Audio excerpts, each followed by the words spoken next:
All of us know of the many things that science has done for us. But sometimes we forget that scientists have private lives and private problems, just like the rest of us. In just a moment, we'll join a scientist and his wife in a terrifying situation.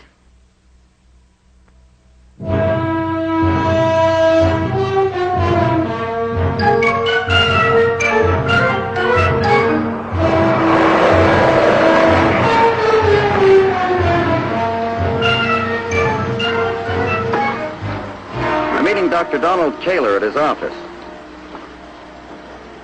You know the way, sir? Yes, I do. Thank you, sir. I'm a little early. Would you be kind enough to call Dr. Taylor to tell him I'm here? Yes, sir. Be glad to. Thank you.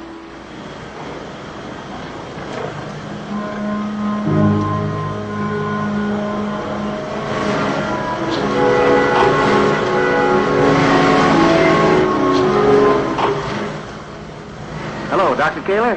This is Joe down at the main gate. I just admitted a General Winston. He's on his way to your office. Fine.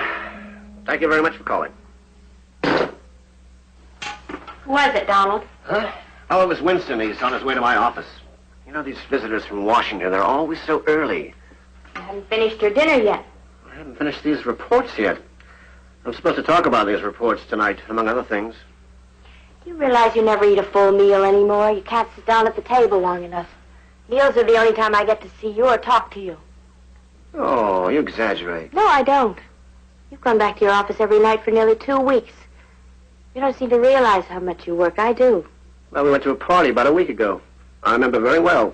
3 weeks. You spent the entire evening sitting over in a corner with Dr. Burnside and Colonel Price. You might as well have been at your office. All right, I give up. It's so frustrating to discuss things with you, Donald, because you always give up. That's because you're always right. I'll be home early tonight. Will you wait up for me? Does it matter? Well, of course it matters. Please, Anne. I can't leave while you're angry. I'm not angry. Oh, that's better. Look, I know it's been rough on you these past few months, but once this project is off the ground... There'll be another. You are angry. Oh, Donald, I don't want to be a nagging wife. You better go to your office. That man's waiting for you.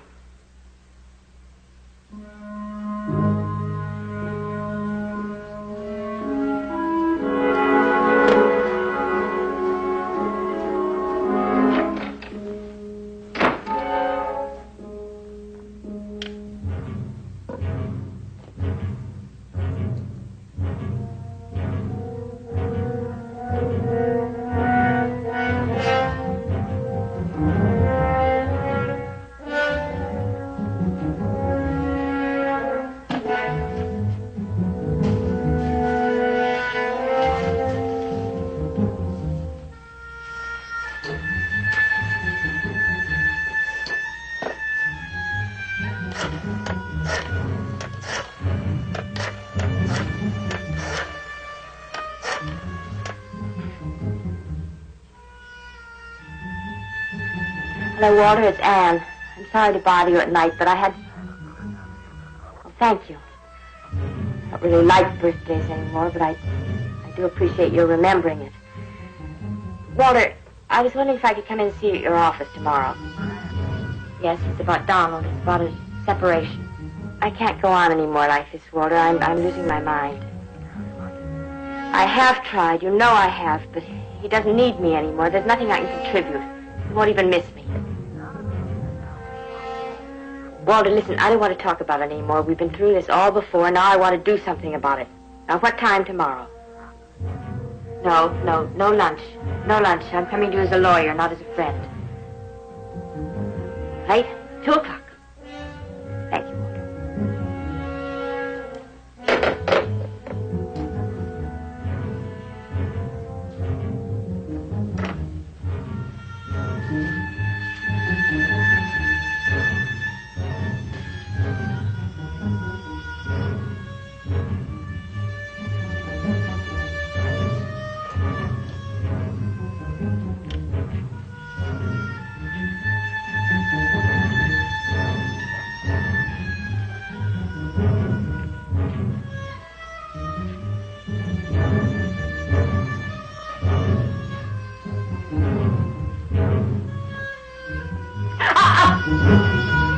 back door was open.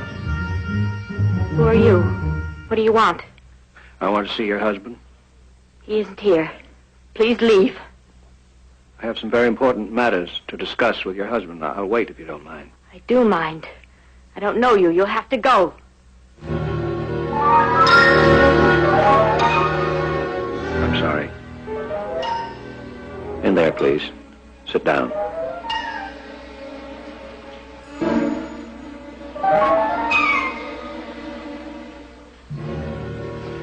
They pay him well, don't they?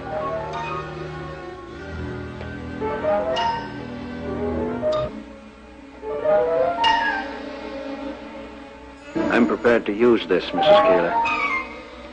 Sit down, please.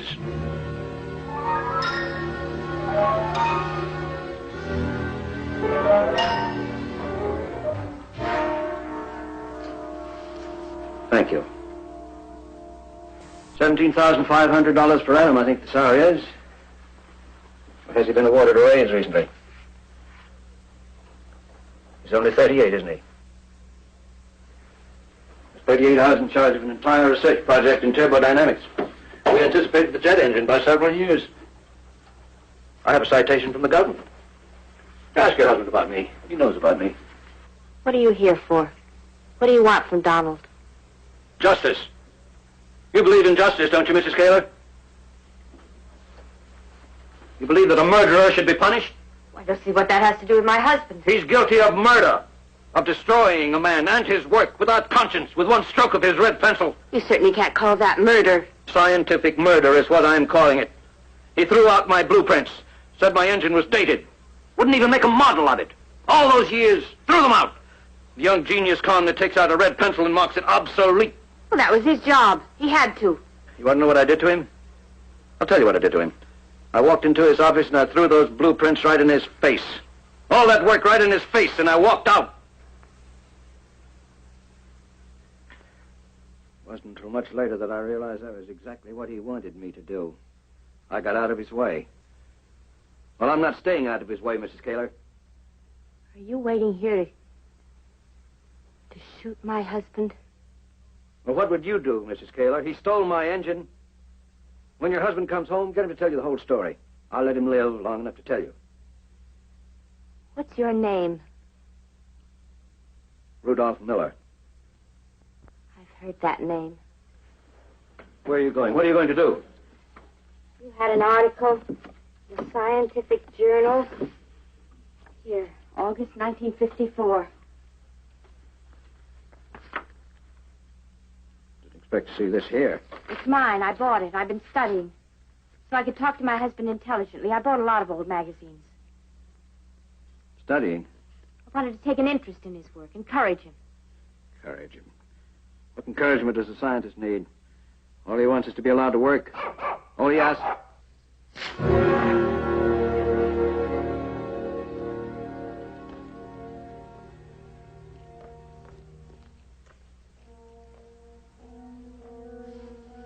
Sit down or I'll shoot you first.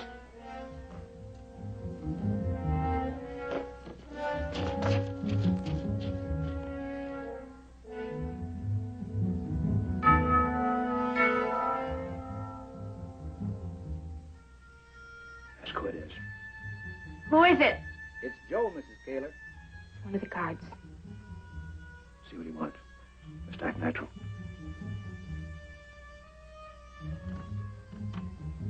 Hi. I got a telegram for you, Mrs. Keeler. I was just coming off duty, so I told Gus I'd deliver it. It's a terrible night out, isn't it? Yes, it is, Joe. It's not bad news when they put it in that kind of an envelope. Thank you, Joe. Have you got a minute, Mrs. Kaler? Well, no, Dr. Keeler said next time I was stopping by that maybe I could interest you folks in a ticket for the firehouse supper. That's a real nice door prize. There's an automatic dishwasher, and there's a... Well, thank you, Joe. We do want some tickets, but I haven't been to the bank today. Oh, the firehouse boys will trust you, Mrs. Keeler. Here, all you have to do is put your John Hancock right on that stub.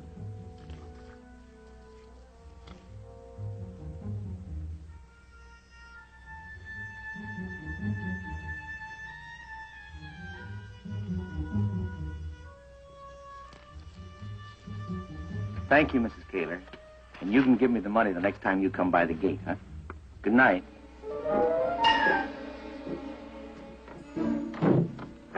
want to hurt you. But don't you disobey me again. Please.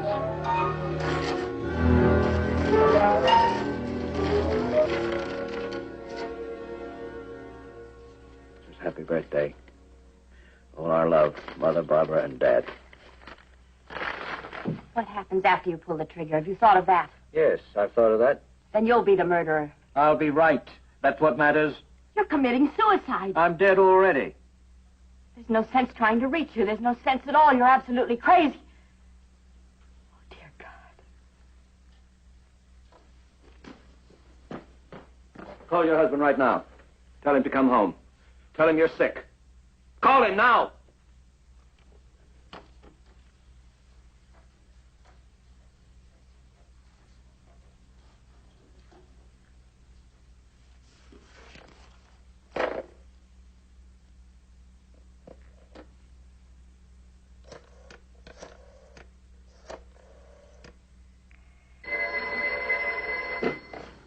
Hello. Hello, Donald? No, ma'am. This is Charlie, the gate man. Donald, I don't feel well, dear. Ma'am, you dialed the wrong extension. This is the main gate. Donald, please listen. It's Anne. I know you're terribly busy, but I'm feeling quite ill. I think you should come home right away. Lady, who is this? Donald, this is Anne. Please put down what you're doing and listen. Now, look, ma'am, I told you once. Donald, I'm sick. Come home. Please come home at once. Lady, if you folks are having a party, and this is one of those parlor games... I warned you, and you disobeyed me again. Now I've got to kill you. I've got to.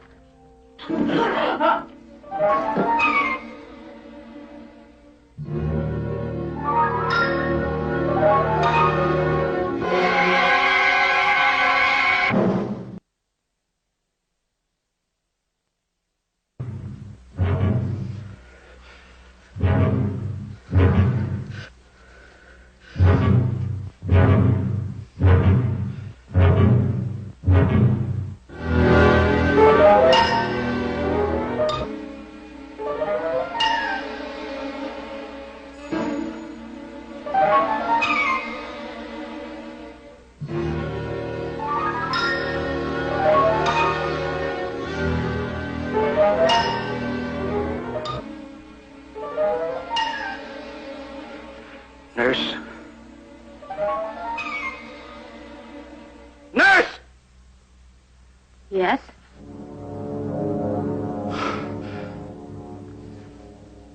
What time is it? It's 9 o'clock. What are we doing here? We came here to visit a friend. Now we're going back. You're lying to me. You and the doctors are always lying to me. You tell me why we're here, or I'll call the front office. You're not my nurse. You're somebody else. Who are you?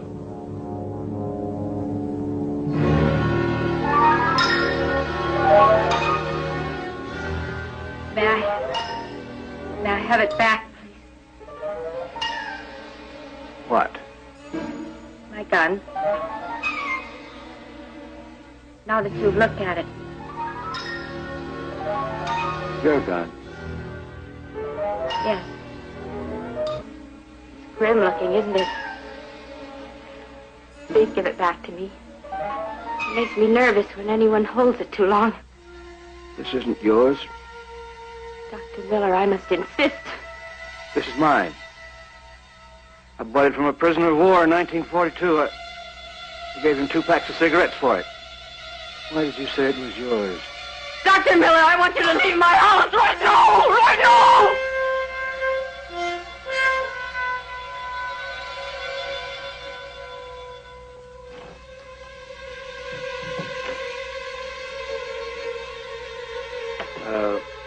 May I have my coat, please? There's a man's coat in the corner. Take that.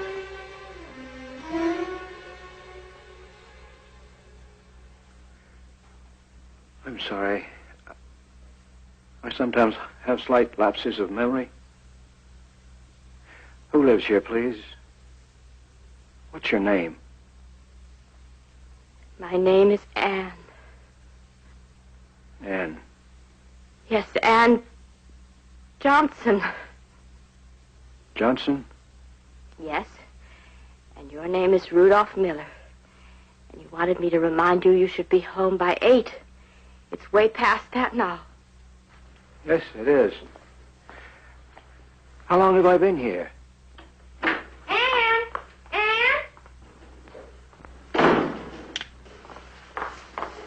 Oh, hello. Is Mrs. Kaler home? I'm fresh out of ice. Can I fill this? I'm Sally Ellis from next door. We've got the Andersons in for bridge. It's in the fighting stage already. You know Myrtle. Pick, pick, pick, pick, pick. I just had to get away for a minute. Is Donald working as usual? Sally, listen. Speak up, darling. Sally, I never can get these things to... Let me help you. Oh, would you? I'm so useless mechanically. Did you say Donald was working there? Yes, Isn't it awful? I've got one just like him. Is this a mad scientist, too? That's what I call mine, the mad scientist. Darling, what's the matter? Nothing. You look positively green. Did I say something? I say things that embarrass everybody. It's absolutely disgusting. Oh, that's enough, thanks. Are you all right, dear? Yes, I'm all right. No, I'm not. Really, I'm feeling a little depressed. I was hoping Brady would drop in. Brady? Yes, I need someone like Brady very much right now. You are in a bad way, dear. Brady's our night patrolman. He tells the most ghastly Irish jokes you ever heard. Anyway, thanks for the ice. And happy birthday, dear. Oh, dear. I shouldn't have said that either. Or did Donald remember after all? No. Well, I'll say it anyway. Happy birthday, darling. And good night. It's your birthday, and your husband forgot. Yes. Is that why you want to leave him? I heard you talking to your lawyer. My birthday has nothing to do with it. Is he cruel to you? No. What do you care? Leave me alone. Just leave me alone. Why did you tell me your name was Johnson? Why did you lie to me, Mrs. Kaler?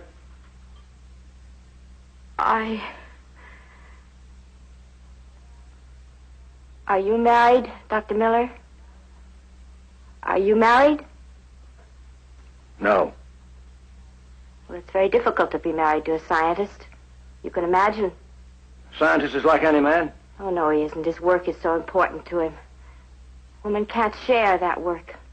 Why should she? I tried to share it.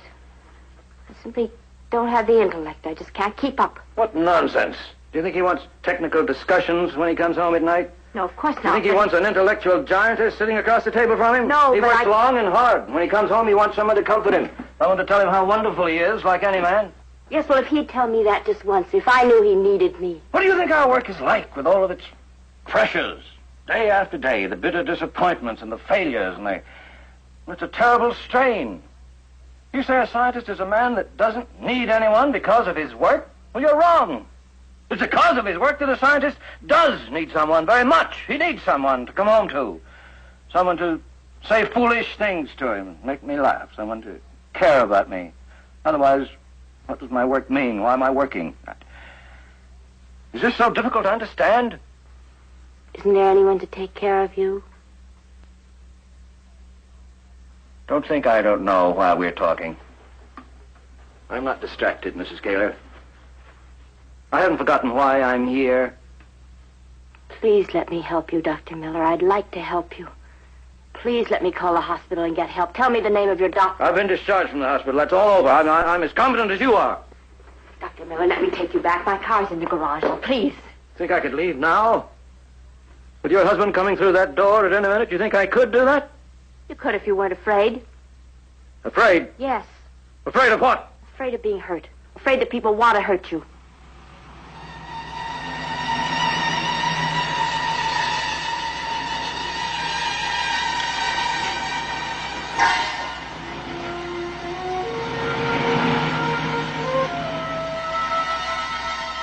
No one wants to hurt you. Believe me. You don't need to be afraid. I'm not afraid. Stop saying I'm afraid. Get away from the door. Are you afraid of me? Do you want to kill me?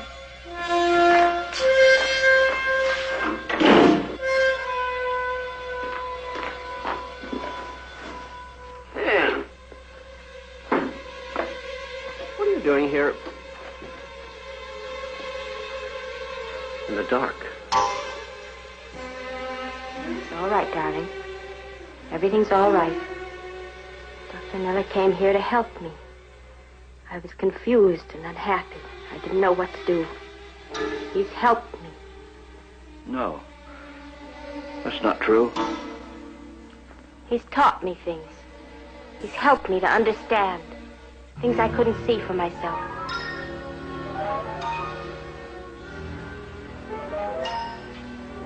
He doesn't want to harm us anymore, because now he knows that we don't want to harm him. He's helped us. I promised him that we're going to help him. Of course we'll help him. I appreciate your coming here, Dr. Miller. Dr. Miller is a brilliant scientist, Anne. I know, but he needs our help. So he won't have to be afraid anymore. There is no need to be afraid. Dr. Miller is a scientist. And a scientist is a man who builds, not a man who destroys. His job is very important. And terribly, terribly difficult. And we must all help him.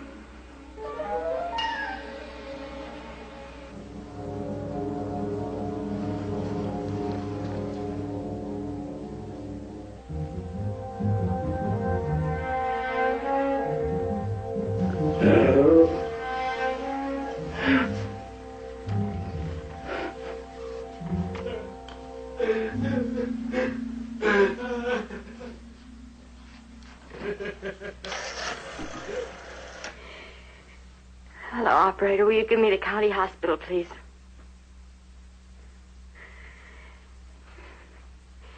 Thank you, Dr. Miller. Thank you. Thank you.